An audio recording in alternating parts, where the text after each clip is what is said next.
Ladies and gentlemen, the Buella family. I have a gift for you. And you know what? This gift also came from my own mama on my debut.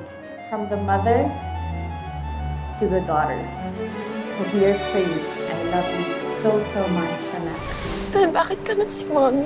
Bakit parang mas mahal niya ang mga kapatid ko kasi sa akin? Anak niyo po ba talaga ako? I love her. Pero hindi lang kasintindi ng pagmamahal ko sa sarili ko mga anak. Hindi mo ba kayang gawing... Ano? Gawing pantay? Hindi siya galing sa akin. You know what? Maybe it's the right time. Bakit hindi na lang natin sabihin sa kanya yung totoo? Naampun lang natin siya. No!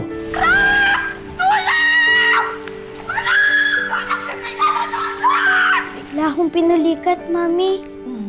Ang sakit. Hindi ko po maigalaw yung paa ko. I thought I'm gonna die. Pero buti na lang, dumating si Ate Celine. She saved me.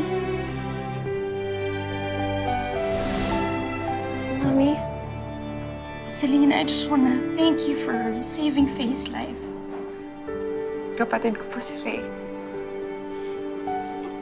I would do anything for her. And I wanna say sorry. I'm so sorry, anak. Lahat ng kliyente natin nagtatawagan na. Lahat ng cheque nila nagtatalbugan. Ha? Paano nangyari? May pondo pa tayo sa bangko. Wala na tayong pera doon. Winidraw lahat ni Nelson. Miss Josephine Carter, you know what? You look so familiar. It's because we've met in the past. Oh. I used to be the assistant of your husband. Oh.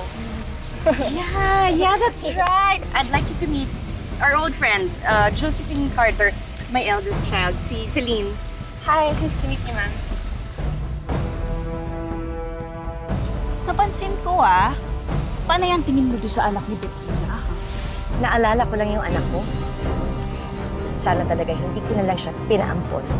Siguro kung buhay pa siya, close din kami. Maligaya rin ako.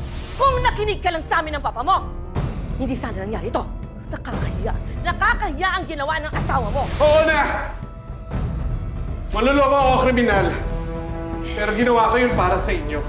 At gusto mong tanggapin namin yung dahilan na yan? Arthur, hindi kita mapapatawa dahil sinira mo ang pamilya natin! Magsimula na kayo mag-impake at lumayas na kayo sa pamamahay ko! Hanggang kailan tayo magtitiis dito? Anak, saan naman tayo pupunta? Lilipat tayo. Mangungupahan tayo ng apartment kahit maliit lang. Habang wala si Daddy, ako muna maghahanap ng pera para sa atin. Nagkausap kami ni Bettina. Ayaw ka na niyang dalawin.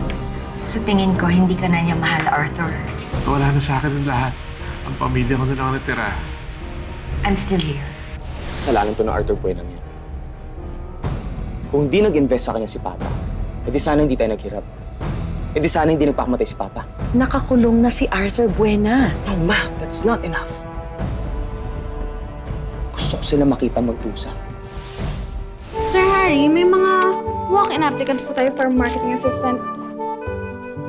Hari atin dito. CJ Agravante.